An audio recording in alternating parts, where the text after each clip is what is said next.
Well, they got to the door now. Jubilee and Seven had finally arrived at the church, exhausted and out of breath. As their lungs struggled to catch their breath, their eyes frantically scanned the room. No sign of Ace or Lotus. You think they already went through? He reached up to wipe a palm-full sweat from his brow. Maybe. Even as he spoke, Junpei was already on his way to the larger than number 9 doors. He looked at red. Display read vacant. He spun around and headed toward a smaller red door. The wristler would tell him if Ace and Lotus had moved to another room. Sure enough, they are. Engaged. It's occupied. That means Ace and Lotus went through here. Yeah, seems like it. Junpei and Seven stepped away from the door. They retreated to the center of the room and began to talk. What do we do now? Yeah, what should we do? Well, the big door is still vacant, but the two of us can't do anything with it. Yeah. First of all, our digital route is not 9. Just then, as they were pondering what to do next, there was a noise. I missed it. I didn't hear the noise. A noise like someone hitting a thick wooden panel. What? Junpei looked up surprised. Seven followed suit, his eyes jumping around the room, looking for a source of the sound. It wasn't long before they found the altar. Or more precisely, what was on it. A coffin. Yeah. Let's open it. How? By force. I don't think that's gonna happen.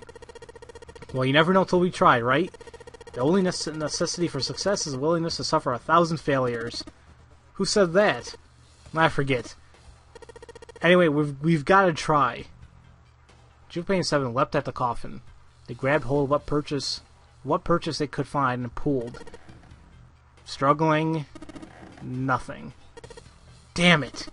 See, didn't I tell you? If you could just pull it open, why would it have something like that? Ah, crap. Seven pointing at a keypad on the side of the coffin. Right, so unless I put in the right passcode, it's not going to open. I heard that time the noise hadn't stopped. In fact, as it continued, it only got louder and more forceful. What were they supposed to do, Junpei wondered. Was there some sort of clue somewhere? What the hell? What's in there? They stood there for a few moments, staring at the coffin, and then Seven spoke. Hey, Junpei, I remember you mumbling about some weird numbers over by the bathroom in the first-class cabin. You got those numbers by solving the secret message Clover was holding, right? Truth had gone, or something like that? Yeah, that's right. What about it? Well, maybe that number is a passcode for this thing, too. Come on, it's impossible. Those numbers are the codes that unlock the safe. Yeah, but the person who set up that safe in this coffin is the same person, right? Zero set up both of these.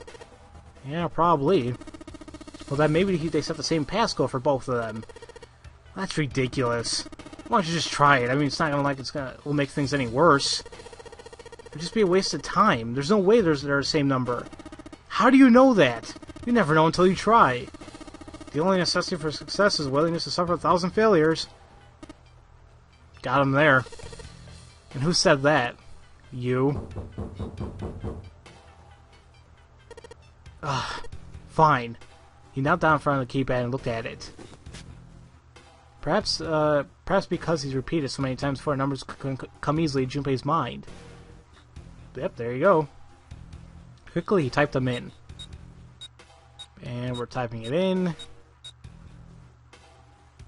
He checked that he'd entered the right numbers, took a deep breath, and pressed the E button. It took only a moment. Holy crap, it was the same. What? You've got to be kidding me. There was a click. And with a heavy clunk, the lid of the coffin slid off onto the floor. Someone sat up from inside. Snake! You... Why? Holy crap. It's Snake. Ah, those voices. Junpei and Seven, unless I'm mistaken. Where are the others? Are they elsewhere? Of course, there's no reason Snake would have known anything about where anyone else would be. Junpei and Seven looked at one another. There's a great deal he needed to know, but... God. They had to tell him something, however, so they began to talk. Snake explained to them how he came to be locked in a coffin. Apparently he'd been hit by some sort of knockout gas, and Junpei 7 explained what had happened to the rest of them. There was one thing, however, that neither 7 nor Junpei could bring themselves to say. That Ace had killed Clover. They feared that if Snake knew, he might well go insane. They decided as much by the look of the moment Snake had climbed out of the coffin. Snake's story explained frustratingly little. I didn't say that right. Zero's true identity was a mystery, as were his intentions. Why had Zero put a Guy X in Snake's clothes? If Zero had left a note for them to say the owner game had been played 9 years before, was there some connection? Junpei put the question to Snake. His answer was less than illuminating. What are you talking about? I apologize, but I have no idea what you're saying here. It seemed as though, Snake, perhaps, was not being entirely honest, but that knowledge did Junpei and 7 little good. No matter how many times they asked, he insisted that he knew nothing. It was becoming clear that Snake wouldn't give in, and every second they spent asking him what was a second wasted. Their time limit was fast approaching. Snake's release from the coffin had changed nothing. They still needed to follow Ace as quickly as possible. However, they stood in silence, the overpowering atmosphere of the chapel almost stifling. Junpei 7 and Snake simply stood, at a loss for what they should do next. What do we do? He glanced over at Snake's wrist. Sure enough, he could see the 2 on the bracelet on Snake's wrist. The 3 of us can't make a digital root of 9. Yeah, we'll just get 5. We're stuck here, then. Oh, hey, I just remembered something. 7 began patting his pockets as if checking to see if any of them held anything. What? What is it? I found something earlier. What'd you find? This. He finally found the pocket he wanted and put his hand over, and his hand dove into it. Someone pulled out something round and metal. A bracelet. There was no mistaking the number glowing at them from a face like a cartoon eye. 0. Zero's bracelet. What the hell? Are you saying that 7 has the number 0 bracelet? Yeah. Where'd you get that? Snake's question was innocent enough, but if he learned the truth, if he'd been able to see, he would have noticed 7 look away. Clover gave it to me. She did? Yeah. How did she come by it? Well, she found it, see, and on the other side of door 1, A deck, in the captain's quarters. She asked me to hold on to it because it was too big and bulky for her to be lugging around. It was a lie, and Junpei knew it. Oh, but he said he found something else. I did borrow one thing. That's what he borrowed. Alright, Junpei. Been nice knowing ya. What? What? Aw, really? You're just gonna leave me behind? Come on, man, I'm just kidding. Still, just in case, I want to make sure the 0 bracelet gets picked up by the red. Stay, give me a hand, alright? Without waiting for a response, he started walking toward the door. Junpei and Snake followed him, quietly. Before long, they found themselves in front of the larger of the 2 doors. 7 and Snake put their palms on the red. Once they'd done that, 7 put the number 0 bracelet on the scanner panel as well. A 3rd asterisk appeared on the screen. Okay. Now they need to pull the lever and the door would open. Error? Huh? Why is it an opening? Well, the 3rd asterisk lit up, so it must have registered a 0 bracelet. Maybe it isn't actually 0. Huh? What? That bracelet may not actually produce number 0 when scanned. That is what I'm saying. Why don't we try a few different combinations? Perhaps we can determine what number the bracelet actually contains. Junpei nodded. They decided to use the following combination. So, if I do Snake and myself, that's going to equal 7.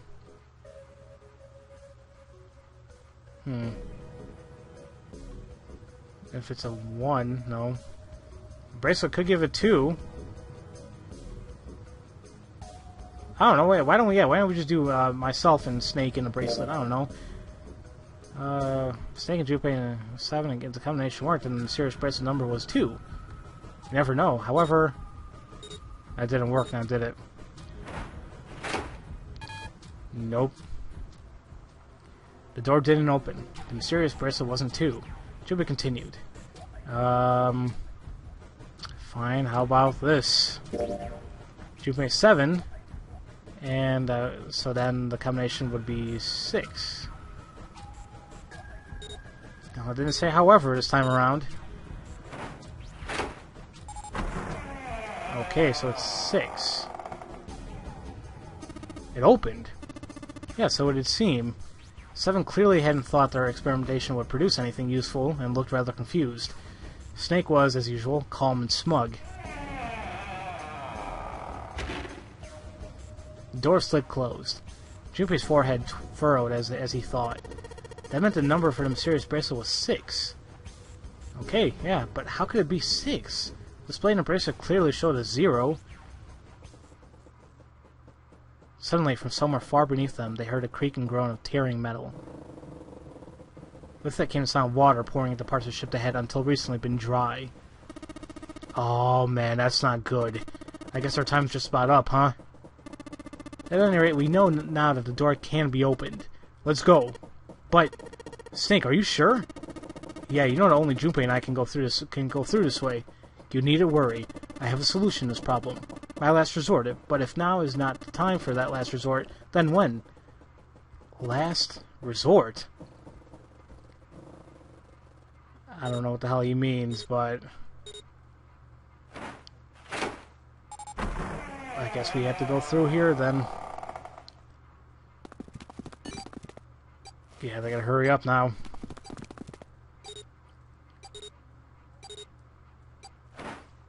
Please deactivate. Good. Whew. Where the hell am I now? Junpei 7 and Snake ran, full tilt down a long straight hallway. They were headed for the stern of the ship and they had no time for distractions. As he ran, 7 spoke. Alright, I am back. Actually, am I back or not? I'm getting interrupted again. Seriously, as soon as I freaking press on pause, I'll be right back. Okay, hopefully no more interruptions. My god. Alright. Gotta admit, you really surprised me there, kid. I couldn't figure out how the hell you were gonna get out of that one. How come you didn't do that right off the bat? As I told you, it was a last resort. Had I used it at the beginning of the game, I would have come under a great deal of suspicion. I imagine most people would have taken it to mean that I was 0. Once they convinced themselves of that, I wasn't optimistic about my chances of making it out of here alive, let alone unscathed. I felt it best to play my cards close to the chest, as it were. That way, if I were in a situation where there was nothing else I could do, I have a little trick up my sleeve. I just take my bracelet off. Snake's plan had been simple but effective. He simply removed his bracelet. How? To Junpei, it looked as though Snake had simply crushed the bones of his hand until they were small enough to fit through the wristband. Of course, that would have been practically impossible, so how had he done it? Oh. And it's on his left hand, okay. Snake had slid the bracelet off and tossed it into the coffin. With the gun, he had little to fear from the numbered doors. He walked through the door easily, without authenticating. He stepped out the other side unscathed and began running down the hall alongside 7 and Junpei. They kept running for a while longer, and eventually came upon a set of stairs leading downward on the right side of the hallway. They stopped and peered down the staircase. As far as it could tell, it went all the way to the bottom deck. Excuse me. There didn't seem to be any flooding. They nodded quickly to one another and jogged down the stairs. It took only a few minutes to make their way to the bottom deck. There was a single hallway in front of them, at the end of which was a single door. Junpei threw it open. Inside was a massive iron gate. A plate was affixed to the top of it. Incinerator? Oh. Incinerator? Oh my, that doesn't sound very pleasant. Do you see a lever near the gate, perhaps? Yeah, right over here. How'd you know that? Well, I'll be happy to regale you with the story. I imagine it should only take half a day or so. Ugh. Junpei grumbled, gave Snake a dirty look, and jogged over to the lever. If you pull it, the door ought to open. Got it. He pulled the lever down. And sure enough, he was right. With the rumble of an ancient motor, the door opened. There was no need to hold back, and no time to hesitate. They pushed their way inside. Standing in front of them were Ace and Lotus. Of course. Ace still had a revolver in his hand. It was still pressed hard against Lotus's temple. A small dark bruise had begun to form near the tip. Even from several yards away, Junpei could see that Lotus was shaking. She was terrified. But perhaps more interesting was that Junpei saw behind them 9. Another number 9 door. But why? Why was there another one? The door stopped Junpei in his tracks. It simply shouldn't have been there. As his brain finally began to consider why, the whine of a warning klaxon filled the air, drowning out any thought. Warning! Warning! The emergency incineration command has been acknowledged. Oh crap. Automatic incineration will take place in 9 minutes. Please evacuate the incinerator immediately. Oh my, how exciting.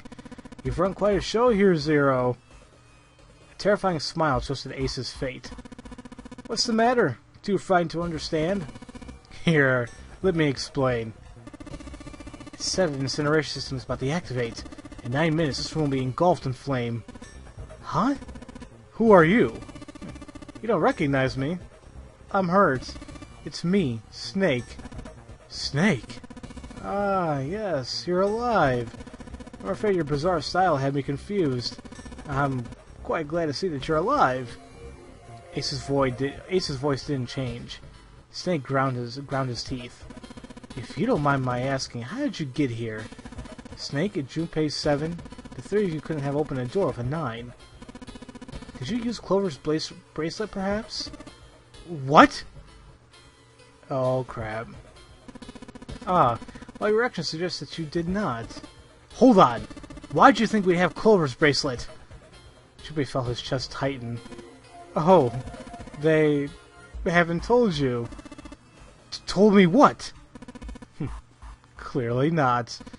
Normally I would take some time and enjoy the moment, but I'm afraid my time is at a premium just now. I have to make this quick. Clover... Don't do it, Ace! Keep your damn mouth shut! Clover? I said stop it! Don't listen to him, Snake! Junpei could feel his voice going hoarse or whatever, but Snake didn't listen to him. What happened to Clover? Ace looked at him. The corner of his mouth curled into a hook of a cruel smile. Clover died. Oh god. The color left Snake's face. He shook his head weakly. No. That's not true. That's impossible. It's a lie. It has to be a lie. Oh, it's quite true. I can assure you of that. I killed her myself, you see. What? I'm sorry, did I stutter? I killed her. That is one sick son of a bitch right there. Snake's face twisted into a mask of rage, modded red rising to dye his pale skin. His entire body shook. He looked to Junpei disturbingly like a demon. I would have rather she had died with less suffering. A bullet in her brain, perhaps, would have been ideal. Unfortunately, that would have been quite a bit of noise. Circumstances being that they were, I was forced to settle with a knife. The one the knife man had, you remember? I believe I caught her just below the shoulder blade. It was rather lucky, in fact. My first thrust went right between her ribs. Her flesh was so soft. My knife slid in so easily. There was no resistance. That feeling was... I confess, I feel rather excited. It's a powerful memory. Someday, perhaps, I hope I can feel it again.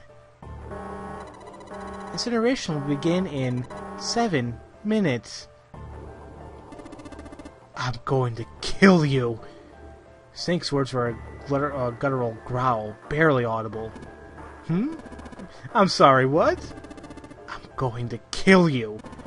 Ah, so you're gonna kill me. Please do. Come now, I'm waiting. Don't do it. Don't listen to him, Snake. Stop it, kid. He's screwing with your head. Is there a problem? What are you waiting for, boy? Don't you want me to send you to join your sister? Don't! Snake! Don't do it! But Snake could no longer hear them. Snake could no longer hear anything. Ah, he's... Whoa, boy, look at him and go there. Snake moved like a bolt of lightning. His scream echoed through the incineration chamber, full of rage and despair. Snake! Snake!